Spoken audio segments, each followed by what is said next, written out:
Hello and welcome to Sportsbet.io's Euro podcast. This is this week's Serie A podcast, but don't forget there is a La Liga and a Bundesliga podcast every week as well. Do head to the Clubhouse TV YouTube channel to find them all. We are joined as always by our good friend in Italy, Daniele Verri. Daniele, this is another really interesting week in Serie A. We're going to start with Udinese against Juventus. Udinese really were the side, Daniele, that last season put the final nail in Juventus' title challenge. Only Inter have won in Udinese so far this season. This game doesn't look like a clear Juve win to me. I remember quite well Udinese winning against Juventus last year. It was in February with a Giannetti goal, 1-0, the final result. They've been very good at home. They've been very good overall, Udinese so far. They've been very good at home, especially they lost to Inter, but that's, something you can expect somehow. Yeah. But they won 4 games out of 5 at home against Lazio at the beginning, and then Bologna, Como and Cagliari, I think. So they are a very difficult side. They are a solid side. They are a side that runs a lot of kilometers, and they are united. Their manager Runaic said the other week, if people want to dream, let them dream. We will try to keep our feet on the ground and carry on with our work without dreaming too much. But it's a fact that people are starting to smell something interesting in Udine, definitely. They're looking really good. I mean, off the back of, we've mentioned Inter Milan and we've mentioned Juventus, so I suppose very, very quickly, it'd be remiss of us not to discuss that game the other day, the 4-4 draw, which was just a remarkable match. It was a remarkable match. It was a match also with plenty of defensive mistakes. It was a match that Inter had in hand already. They had sort of already won. And then Yildiz came in and scored twice, but more than that, it's just, I don't know. Yildiz scored a couple of great goals, but I was very concerned with Inter and their attitude on the pitch. They kept sort of pushing, but without the necessary intensity, especially when they're not in ball possession. So they let a couple of possibilities on counter-attack for Juventus that you wouldn't see them concede last season. So there is something going on there. Maybe the fact that they won last year somehow unconsciously plays a role in their mind. Last year they wouldn't have kept pushing, or if they did, they would have done it in a, let's say, more intense way. So they are pushing higher on the pitch. I've seen stats these days. They are pushing higher on the pitch in order to go back into possession, but they don't do it with the right intensity. So it's easier for opponents to find a way in counterattacks, and this is something Simone Inzaghi will have to work on, especially mentally, I guess, because it's not a matter of fitness; it's more a matter of attitude on the pitch. On the other side of Milan, AC travel to take on Monza. AC Milan have had a number of issues. They've had a bit of a flu in the camp. They've had suspensions. Obviously, the Bologna game was postponed with that horrible flooding that we saw. This is a game that anyone looking at this would say, AC Milan beat Monza. It's easy peasy. I think they probably do, but I don't think it's going to be a battering.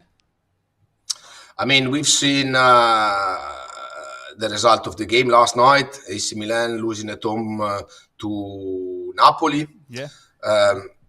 Doing a decent game, all in all, given the list of the absentees, given the fact that Hernandez and Reinders also were not available through suspension. Yeah. I mean, given it all, AC Milan did a good work. They also had a goal disallowed, Morata with a nice header at the beginning of the second half.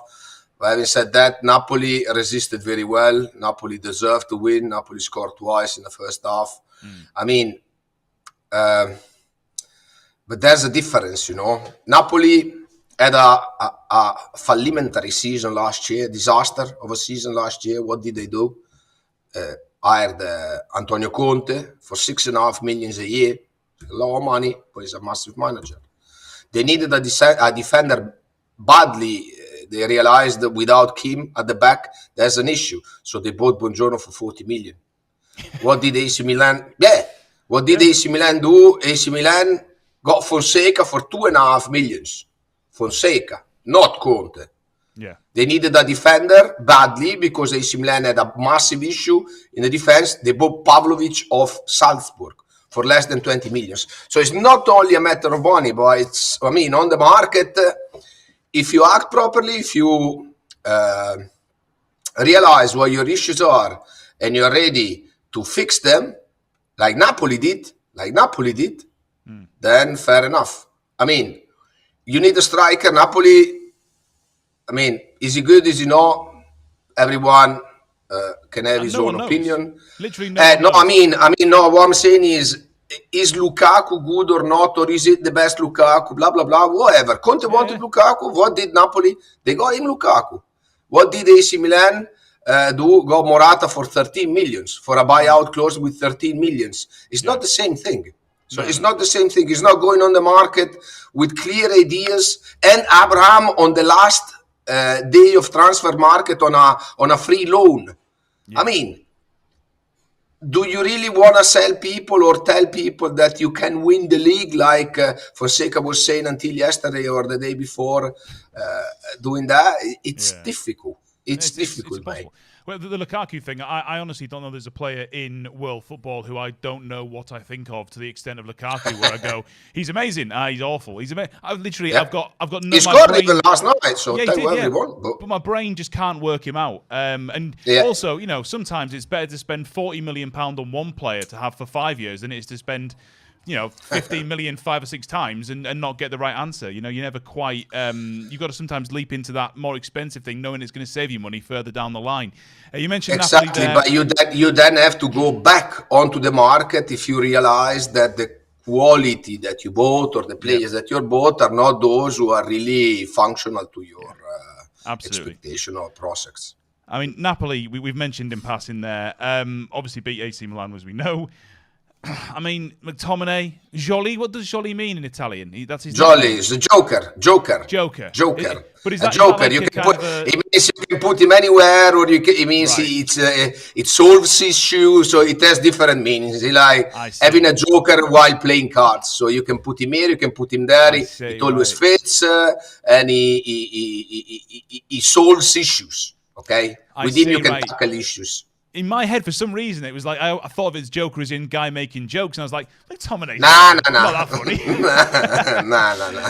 No. It's more that he solves problems. Right. Well, he has solved the problem. He's been unbelievable so far. Napoli, weirdly, I was looking into this. I'm not a big head-to-head. I don't read a huge amount of head-to-heads, really. It's not a stat that I'm always that interested in. But they have won just once at home in the head-to-head ties between themselves and Atalanta since 2020.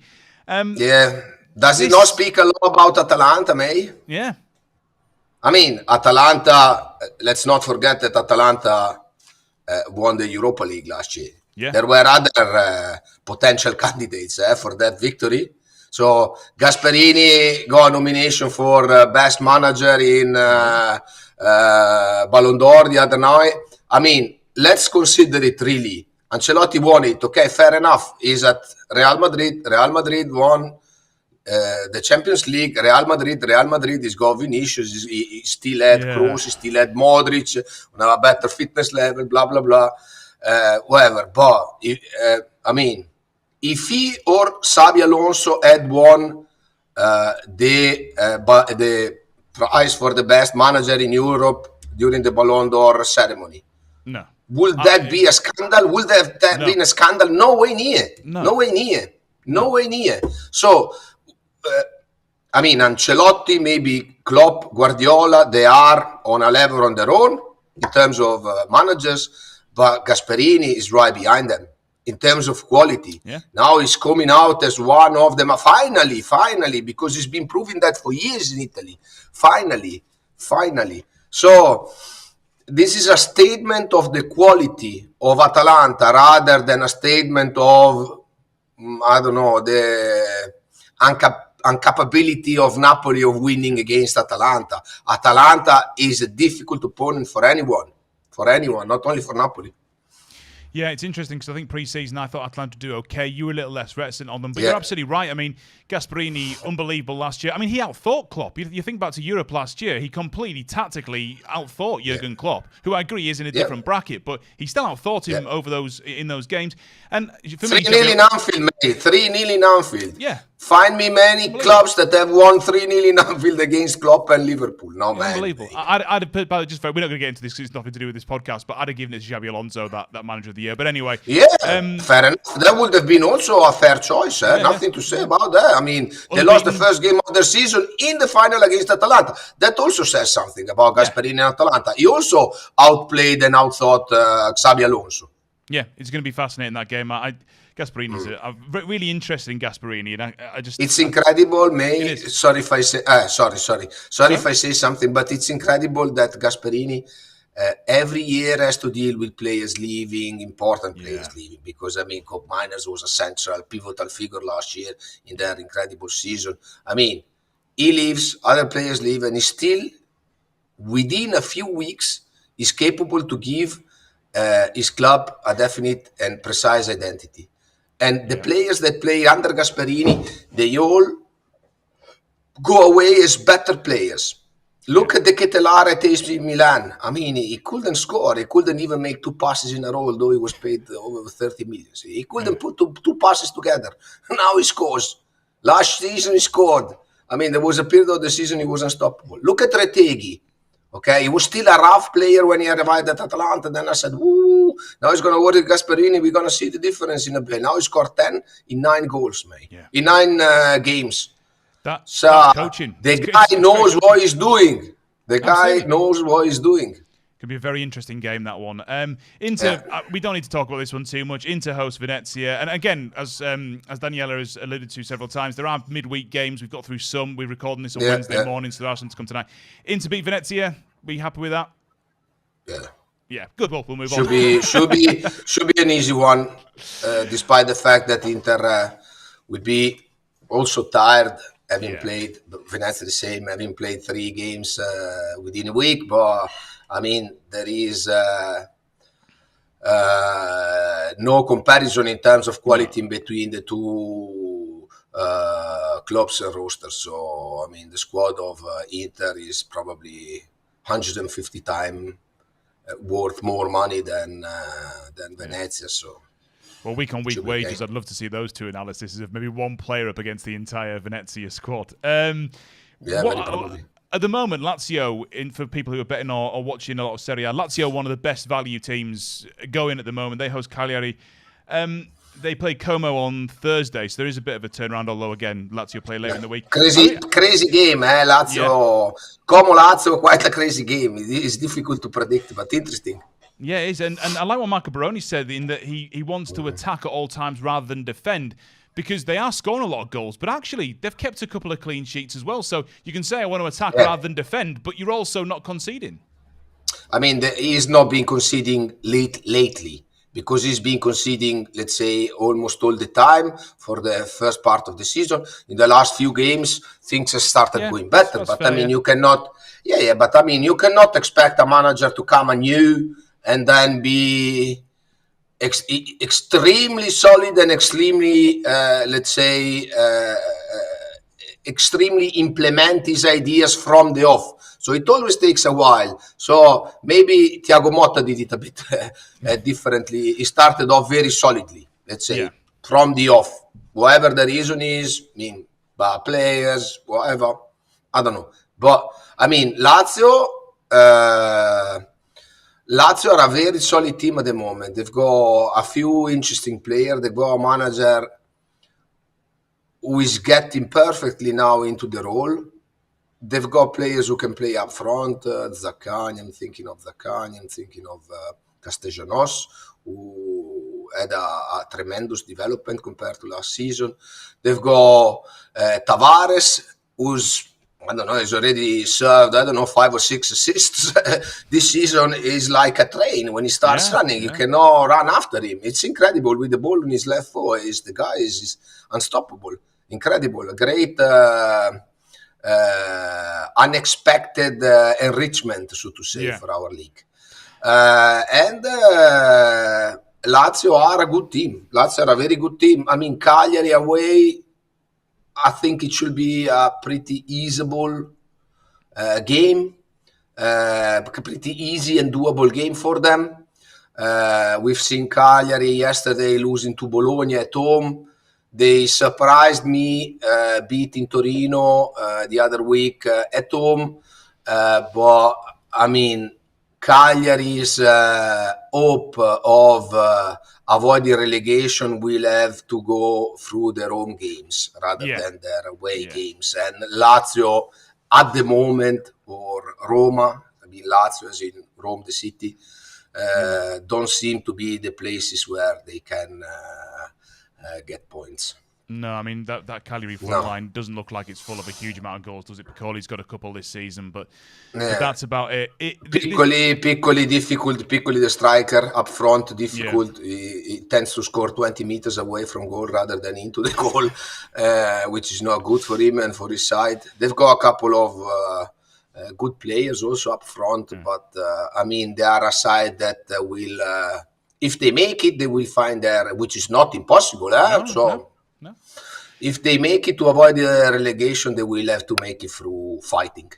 Can Lazio put together, I don't want to say a title challenge, in that I don't think they're going to be pushing whether it's Napoli or Inter the whole way. But can they, for example, get into the Champions League? Is that too far for them? If they play like they've been playing, yes. Yeah. I mean, season is still long. So 10th match day will be 11th during the weekend. Season is still obviously very long. I mean, let's say it happens that you lose Castellanos for injury, or you lose Nuno Tavares for injury, or you lose, I don't know, Zaccagni or Guendouzi or one of those important players at Lazio.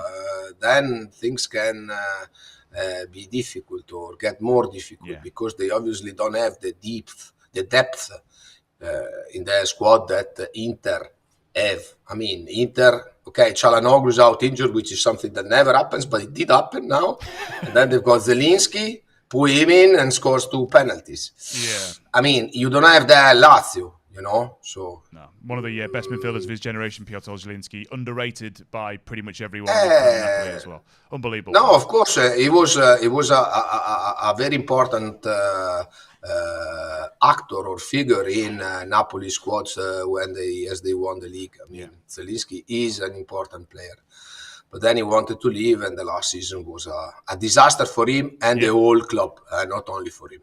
No, I mean, he was kicked out of the squad, also kept out of Europe. So there were massive disputes going on because of him not wanting to extend his contract. So he went for free as a free agent, and obviously Napoli were not particularly happy about that. Last year, we're talking last year now.